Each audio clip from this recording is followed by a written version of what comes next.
નમસ્કાર મિત્રો, સ્વાગત છે તમારું અમારી યુટ્યુબ ચેનલમાં। તો મિત્રો, જીએસએસબી એટલે કે ગુજરાત ગૌણ સેવા પસંદગી મંડળ દ્વારા જુનિયર ઉદ્યોગ નિરીક્ષકની પોસ્ટ પર ભરતી જાહેર કરવામાં આવી છે। તો આ ભરતી વિશે આપણે તમામ માહિતી આજના વિડિયોમાં મેળવશું, પરંતુ તે પહેલા વિડિયો ગમે તો લાઈક અને શેર કરી દેજો। ચેનલમાં નવા હોય તો ચેનલને સબસ્ક્રાઇબ કરી દેજો। તો ચાલો મિત્રો, વિડિયોની શરૂઆત કરીએ।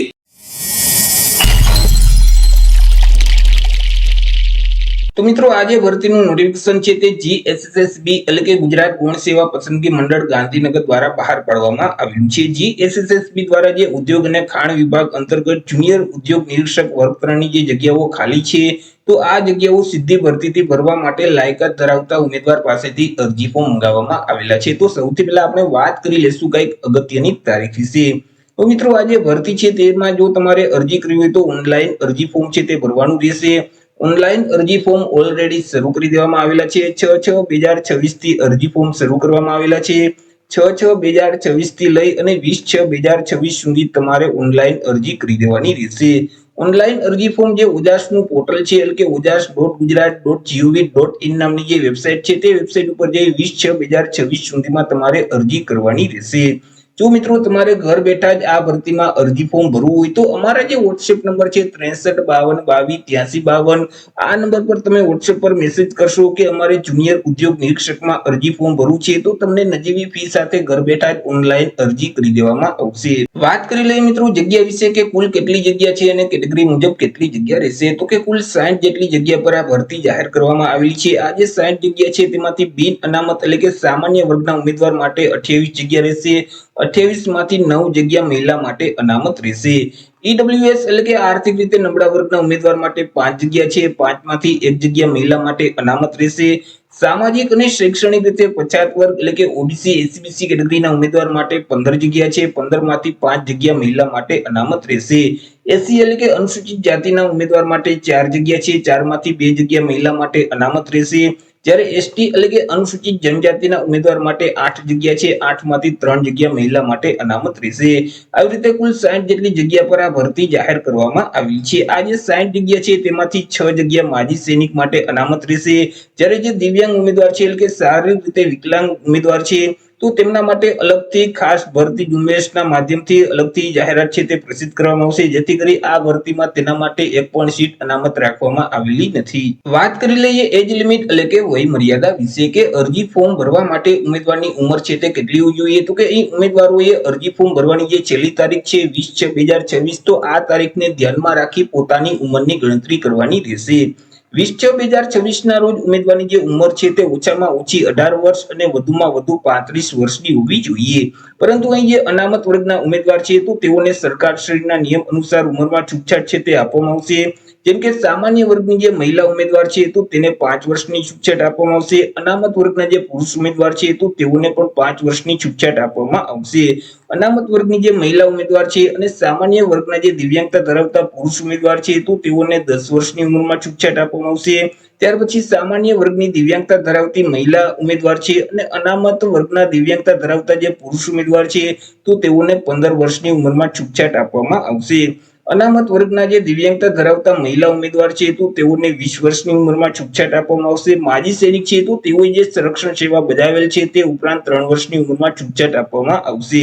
પરંતુ અહીં કોઈ પણ સંજોગોમાં ઉમેદવારની ઉંમર છે તે વધુમાં વધુ 45 વર્ષ સુધી જોવી જોઈએ। જો 45 વર્ષ કરતા ઉમેદવારની ઉંમર વધી જતી હશે તો તેવા સંજોગોમાં ઉમેદવારને ઉંમરમાં છૂટછાટ મળવા પાત્ર થતી નથી। વાત કરી લઈએ પે સ્કેલ એટલે કે પગાર ધોરણ વિશે કે ઉમેદવારોને કયા પગાર ધોરણ મુજબ પગાર આપવામાં આવશે। તો ઉમેદવારોને પ્રથમ 5 વર્ષ સુધી તો ફિક્સ પગાર છે તે મળવા પાત્ર થશે। દર મહિને ₹40,800 ફિક્સ પગાર છે તે આપવામાં આવશે। 5 વર્ષ પૂરા થઈ જશે એટલે પે મેટ્રિક લેવલ 5 મુજબ ઉમેદવારોને પગાર છે તે મળવા પાત્ર થશે। એટલે કે ₹29,200 થી લઈ અને 92,300 નું જે પગાર ધોરણ છે તે મુજબ ઉમેદવારોને પગાર આપવામાં આવશે। એજ્યુકેશન ક્વોલિફિકેશન એટલે કે શૈક્ષણિક લાયકાતની વાત કરીએ કે અરજી ફોર્મ ભરવા માટે ઉમેદવારની શૈક્ષણિક લાયકાત છે તે કેટલી હોવી જોઈએ।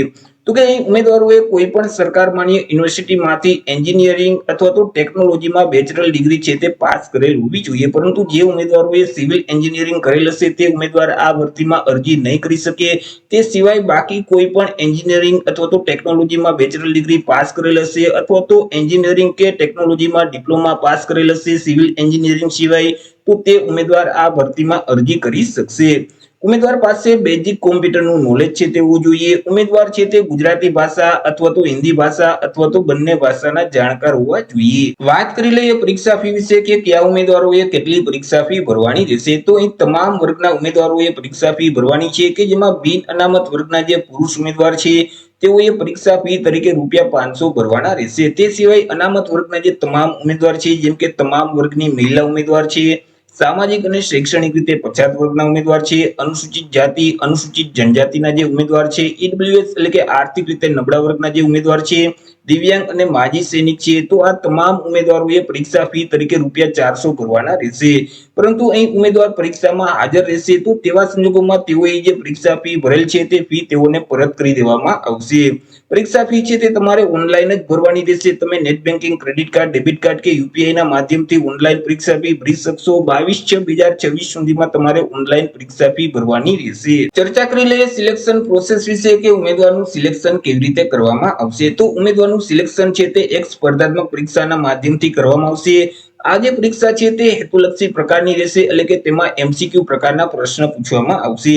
તમને જે ક્વેશ્ચન પેપર આપવામાં આવશે તેમાં અલગ અલગ બે વિભાગ હશે, વિભાગ એ અને વિભાગ બી. બંને વિભાગ તમારે ફરજિયાત આપવાના રહેશે અને બંને વિભાગમાં પાસ થવું ફરજિયાત રહેશે.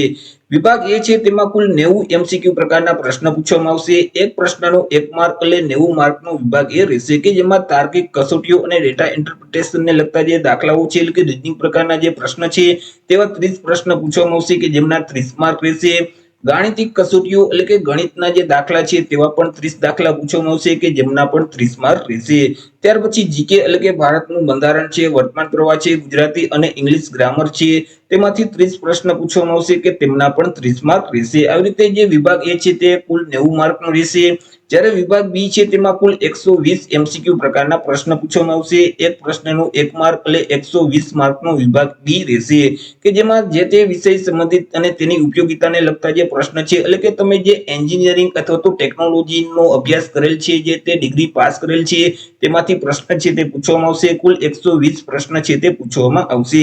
આવી રીતે વિભાગ એ માં 90 પ્રશ્ન, વિભાગ બી માં 120 પ્રશ્ન એટલે કે કુલ 210 પ્રશ્ન પૂછવામાં આવશે. 210 માર્કનું પેપર રહેશે. પેપર લખવા માટે તમને 180 મિનિટ એટલે કે 3 કલાકનો સમયગાળો આપવામાં આવશે. હવે આ જે પરીક્ષા છે તેમાં માઇનસ પદ્ધતિ લાગુ પડશે. જો તમે પ્રશ્નનો જવાબ છે તે ખોટો ટીક કરશો તો તમે જે પ્રશ્નનો સાચો જવાબ આપેલ છે અને તમને 1 માર્ક મળેલ છે તેમાંથી 1/4 માર્ક એટલે કે 0.25 માર્ક માઇનસ કરી દેવામાં આવશે. તો એ રીતે મિત્રો ગુજરાત ગૌણ સેવા પસંદગી મંડળ દ્વારા જુનિયર ઉદ્યોગ નિરીક્ષકની પોસ્ટ પર ભરતી જાહેર કરવામાં આવી છે. તો આશા રાખું છું વિડીયો પસંદ પડ્યો હશે. વિડીયો પસંદ પડ્યો તો લાઈક અને શેર કરી દેજો. ચેનલમાં નવા હોય તો ચેનલને સબસ્ક્રાઇબ કરી દેજો. ફરી મળીશું એક નવા ટોપિક સાથે એક નવા વિડીયોમાં. ત્યાર સુધી જય હિન્દ, વંદે માતરમ.